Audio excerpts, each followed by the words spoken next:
ناظرین بریک کے بعد ایک بار پھر خوش آمدید کہتے ہیں آپ کو اس پروگرام میں. نجم سیٹھی صاحب موجود ہیں ہمارے ساتھ اور شاہد قادار صاحب بھی موجود ہیں.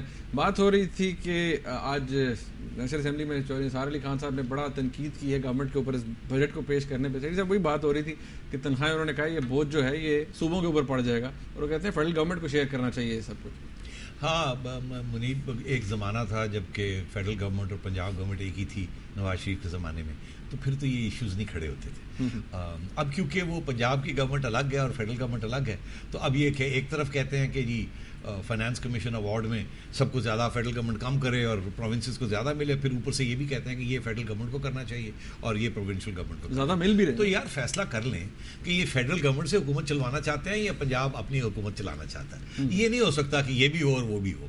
تو یہ میں سمجھتا ہوں یہ سارا جو ایشو ہے نا پروونشل اٹانومی، لیکن یہ تو خیبر پختونخوا گورنمنٹ نے بھی کہا تھی کہ ہم نہیں بڑھائیں گے. ہاں تو نہیں بڑھائے تو نہ بڑھائیں نا، اس کی ذمہ داری اور اس کے ووٹس آپ کے ملازم ہیں جی، آپ کے اپنے ملازم ہیں، آپ کی مرضی ہے. اگر حکومت بڑھاتی، میں اور آپ اپنے ملازموں کی ضروری تو نہیں کہ تنخواہیں بڑھائیں. تو اگر آپ کے پاس وسائل ہیں تو بڑھا دے، نہیں ہے تو پہلی بات تو یہ ہے کہ اپنے وسائل انہوں نے کیوں نہیں بڑھائے.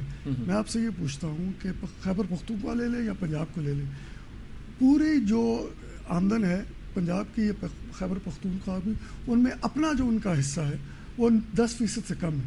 تو خدارہ زرعی انکم ٹیکس لگائیں، پراپرٹی پر پراپرٹی ٹیکس لگائیں، اسٹیمپ ڈیوٹی پر زور دیں، تو اپنے وسائل بڑھائیں، جو چاہیں جس پہ مرضی خرچ کریں. آپ کو کس نے روکا ہوا؟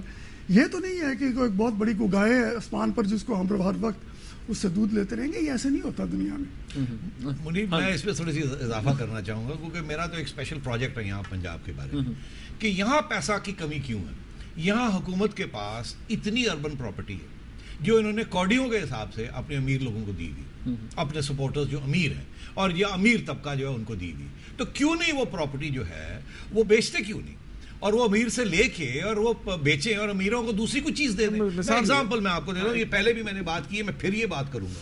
یہاں اربوں 100 200 300 ارب روپیہ ان کو یہاں جب آپ کہہ رہے ہیں لاہور میں لاہور کی بات کرتا ہوں، سارے پنجاب کو چھوڑیں آپ، جیسے میں فیڈرل گورنمنٹ کی بھی بات کرتا ہوں آپ سے.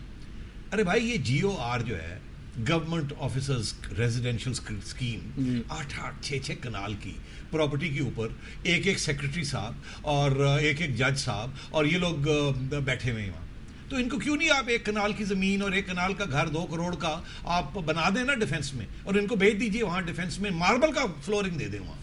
مگر یہ جو زمین ہے جس کی قیمت جو ہے 5 کروڑ روپے کنال ہے، اور یہ 6 کنال 8 کنال 4 کنال 12 کنال کے پراپرٹی کو 2 مثالیں دے دیتا ہوں. تو یہ آپ سمجھے میری بات کہ 40 کروڑ روپے کی پراپرٹی ہے جو ان کو 2 کروڑ کا گھر بنا دیں اور یہ پراپرٹی بیچے. یہاں سے پیسے نہیں، میں آپ کو کہتا ہوں گورنر ہاؤس میں ہوں نا تو ایک 7 اسٹار ہوٹل بنا کے گورنر صاحب کو کسی اینکس میں بٹھا دوں. بالکل یہاں پہ اسی شہر میں آپ کے سامنے وہ جمخانہ کا گولف کورس ہے، آپ کو پتہ ہے اس کا سالانہ کرایہ کیا ہے؟ آپ حیران ہوں گے کہ پرائم کمرشل لینڈ وہ سال میں 20,000 سے کم کا کرایہ. اب زیادہ پرائم کمرشل لینڈ کوڑیوں کے داموں 1-2 لاکھ روپے کر دیے. آپ اگر وہ 15,000 روپے مہینہ ہو گیا تو کیا فرق پڑا؟ تو میرے کہ آپ نے کوڑیوں کے دام ایکڑ عمرہ کے لیے آپ نے ریزرو کر دیا. آپ نے یہ چیزیں کرنے والی ہیں.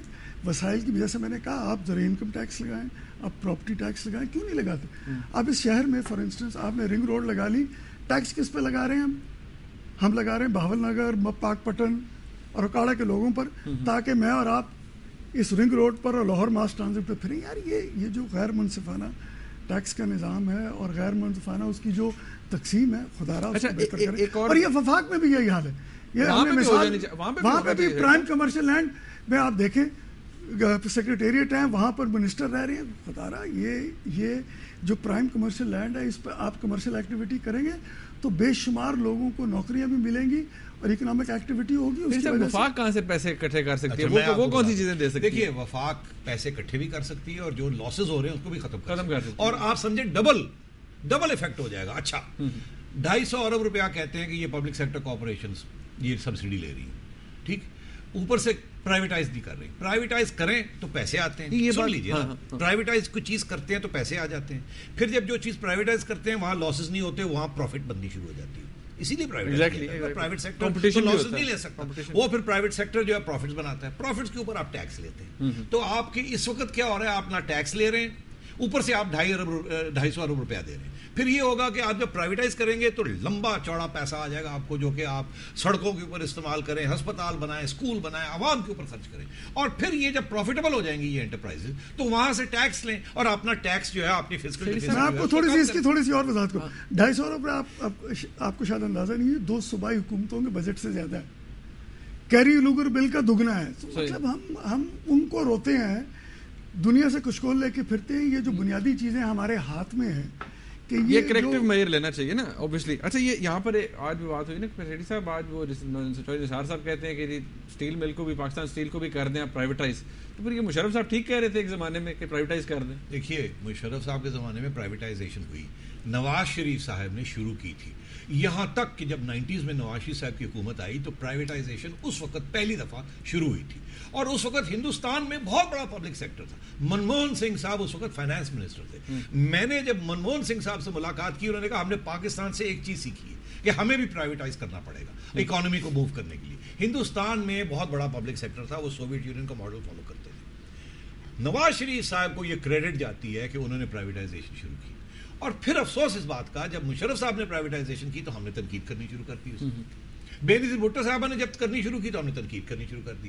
اور اب یہ اتنے ڈرو ہو گئے یہ حکومت کہ وہ پرائیویٹائزیشن جو کرنی چاہیے, وہاں حفیظ شیخ صاحب جو پرائیویٹائزیشن منسٹر ہیں انہوں نے ذکر تک نہیں کیا کہ ہم پرائیویٹائزیشن کرنا چاہتے ہیں. لیکن انہوں نے اتنی بات اسپیچ میں اپنی ضرور کیا کہ دیکھیں ٹیلی کام انڈسٹری جو ہے وہ جب اس کو آپ نے اوپن کیا, پرائیویٹائز کیا, کمپٹیشن بڑا, اب وہاں پر اس کی پرفارمنس بھی بہت بہتر ہو گئی ہے. ساری باتیں پرائیویٹائز کر دی ہے. وہ کہتے ہیں گورنمنٹ کا کام جو ہے وہ پالیسیز بنانا ہے, ادارے چلانا نہیں. ٹھیک کہتے ہیں, تو ٹھیک ہے کریں نا. پھر آپ کے سامنے مثال بینکوں کی, آپ کو یاد ہے بینکوں کے حالات, دیوالیہ نکلا ہوا تھا سب کا.